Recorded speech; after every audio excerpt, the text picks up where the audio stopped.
Tamu kita berikutnya usianya relatif masih muda, sudah jadi pengusaha sukses, usahanya juga keren, charter pesawat. Tapi yang menarik dalam usianya yang muda dan sukses dalam usaha, dia peduli pada orang-orang yang membutuhkan pertolongan. Siapa dia? Natasha Finsky. Natasha, terima kasih sudah mau datang. Thank you, silakan duduk. Nah, ini yang menarik dalam usia yang masih segitu muda, saya dengar udah memimpin beberapa perusahaan ya. Betul. Perusahaannya apa aja? Jadi saya adalah CEO, Chief Executive Officer dari Finsky Tower. Nah, Finsky Tower. Ya, jadi dari nama keluarga saya. Finsky. Berarti yang punya ini ya? Yes. Bukan cuma memimpin perusahaan, tapi yang punya. Iya, Oke, dan terus? itu sebenarnya Finsky Tower itu medical center dan it's a business yang peninggalan terakhir dari ayah saya. Jadi itu adalah hadiah terakhir dari papa untuk saya dan mama. Terus usaha lainnya apa? Terus yang lainnya adalah saya juga tahun 2013 saya membuat bisnis yaitu aviasi, in aviation.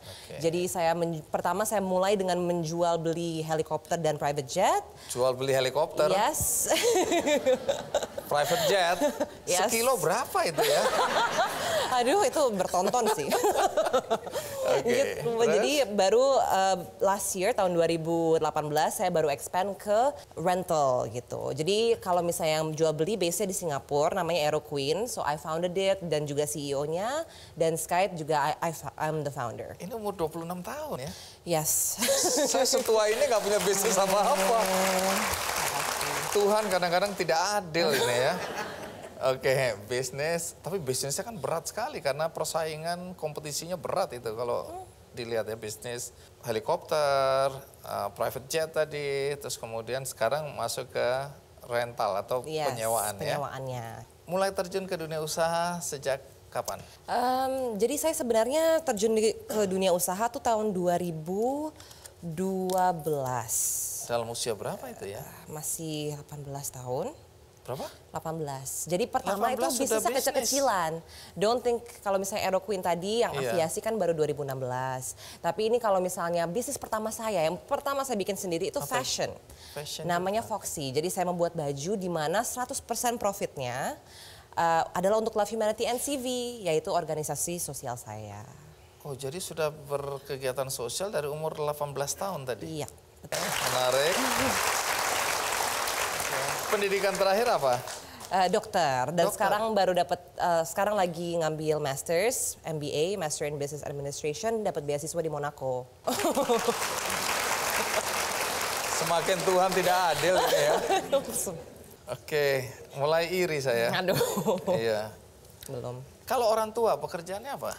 Nah, kalau papa saya ya almarhum papa, jadi sudah meninggal? Dia meninggal tahun 2016. Dan mama saya sekarang udah profesor in anti-aging medicine, jadi she's doing her own research right now, jadi it's pretty cool.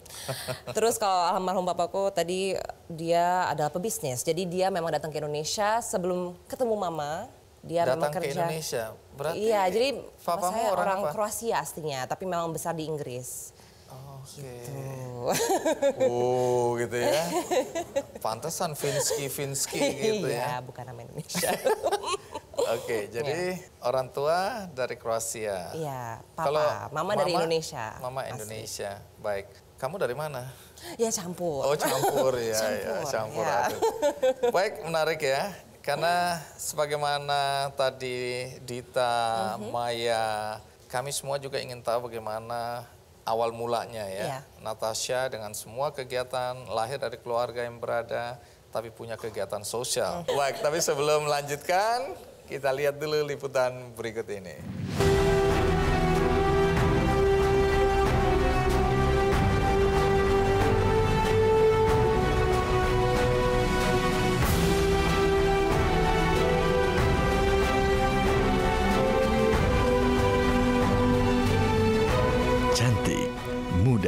Pebisnis andal dan berjiwa sosial, inilah yang menggambarkan sosok Natasha Cinta Finsky.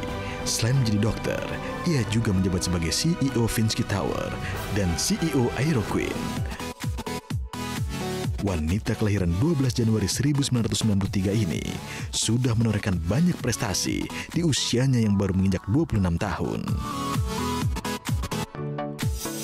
Setelah lulus dengan IPK tertinggi dan meraih gelar cum laude di salah satu kampus swasta di Jakarta, kini Dr. Natasha telah menjadi CEO Finsky Tower, tempat pusat anti-aging dunia pertama yang sudah dilengkapi dengan klinik standar dunia.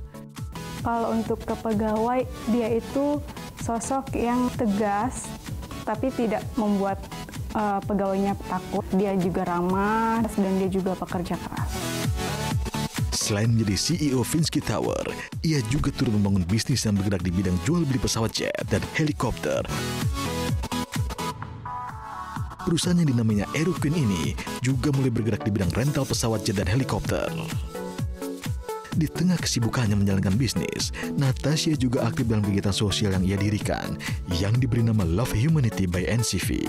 Kegiatan yang ia lakukan antara lain, mengadakan pemeriksaan kesehatan gratis, pengobatan gratis, dan dalam bidang pendidikan, membantu anak-anak kurang mampu untuk sekolah. Yang namanya anak tunggal ya, tapi yang saya tidak sangka bahwa Natasha berkembang tidak manja.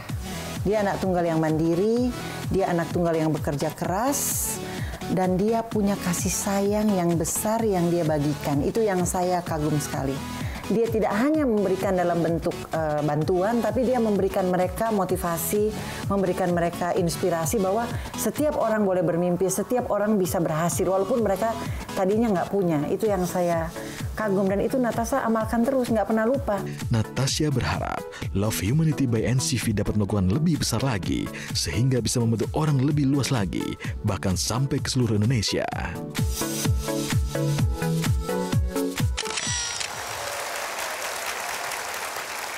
Oke, tadi Mama bilang bahwa sejak kecil sudah terlihat bagaimana Natasha sudah mulai suka memperhatikan orang lain, membantu orang lain gitu ya. Tapi itu datangnya dari mana kalau boleh tahu? Let's see, kalau misalnya saya, kalau misalnya masih kecil banget mungkin saya nggak terlalu ingat ya.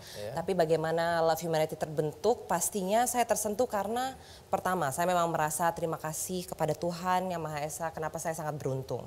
Dan saya mulai melihat dengan kuliah kedokteran, saya melihat lebih banyak, I'm more in touch gitu loh. I can see dengan mata kepala saya sendiri apa yang terjadi di sekitar saya. Dan dengan itu saya merasa oke, saya beruntung, dan dengan itu saya akan menabung uang saya sendiri untuk funding Love Humanity NCV. Ini udah berapa lama Love Humanity NCV ini? Ya, dari tahun 2011, jadi 2011. Dari umur 18 tahun. Oh, jadi dari 18 tahun sudah terbentuk ini ya? Jadi siapa aja yang terlibat di dalam ini kegiatan? Ya, jadi awal terbuatnya saya, terus ada beberapa teman selebriti juga, dan yang paling penting adalah teman-teman dokter saya. Jadi mereka yang sampai saat ini yang terus mengikuti kegiatan Love Humanity NCV. Jadi mereka bantu sampai ikut ke Rote. Dan pas waktu itu, di NTT? Di NTT. Jadi opa saya kebetulan. Sudah sampai sana? Sudah. Opa kebetulan? Orang sana, orang Rote. Orang Rote. Makanya, dan karena ada teman dokter saya juga yang di daerah situ, di daerah pulau yang kecil dekat Rote juga. Dan dia bilang daerah sini memang butuh dokter gitu, butuh pengobatan, butuh edukasi tentang penyakit-penyakit. Jadi makanya kita ke situ, dan pas kita ke situ kita lebih lihat lagi apa yang terjadi. Mereka belum tahu gimana untuk menjaga kebersihan, kesehatan diri sepenuhnya. Makanya kita decide untuk bangun MCK karena mereka butuh, mereka MCK, tidak mandi cuci kakus. Betul. Jadi masih banyak ya yang Anda lihat dengan mata kepala sendiri memang membutuhkan dukungan, pertolongan, termasuk di dalamnya MCK tadi. Ini nilai-nilai yang diwariskan oleh orang tua juga terasa. Ini kalau Mama tadi kan bilang bahwa kamu dari kecil sudah terpanggil. Tapi nilai-nilai dari Mama dan Papa yang kamu rasakan kuat sehingga terdorong untuk membantu orang lain itu apa? Boleh cerita? Dari saya muda memang orang tua saya selalu mengatakan kepada saya harus menjadi orang yang berguna bagi masyarakat. Makanya dalam hal apapun, makanya dalam berbisnis, bergunanya apa? Kita juga bisa membuka lapangan kerja untuk banyak orang. Dan itu sustainable, it can be for a long time. Dan selama bisnisnya bertumbuh, berjalan, terus it gets bigger, itu akan membuka lapangan kerja lebih banyak. Jadi we help mass of people gitu, bukan only one or two people. Kalau nilai-nilai dari Papa apa yang masih diingat? Kalau Papa banyak, termasuk itu juga. Tapi kalau Papa in business he was tough. which I like. Itu yang membantu saya juga. Jadi ada suatu waktu di mana saya membantu, saya jadi ketua, saya dipilih menjadi ketua untuk ada acara penggalangan dana untuk universitas saya. Masih mahasiswa ini ya? Iya, masih mahasiswa. Jadi masih muda, masih belasan tahun, masih bingung. Terus kayak udah mau, kayaknya 2 minggu sebelum acara aku udah bilang, nggak bisa Papa, nggak bisa. Terus dia bilang, to me simple, the captain must sink with the ship. Yang artinya kapten harus tenggelam dengan kapalnya. Jadi saya langsung kayak, baru mau kabur.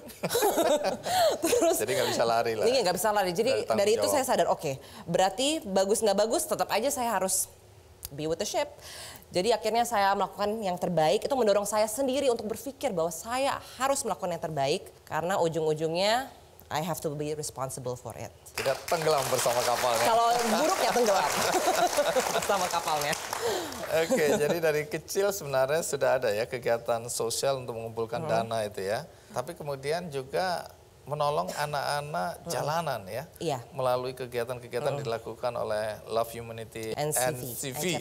Oke, nanti kita jelaskan lagi apa saja kegiatan yang dilakukan Natasha dan apa dampak yang terasa atau terlihat dengan apa yang dilakukan oleh Natasha dan teman-teman. Baik, sekarang kita rehat dulu, ikuti terus Kick Andy. Ngomong-ngomong, udah menikah atau belum ya? Belum. Oh, belum. Sudah punya pacar belum?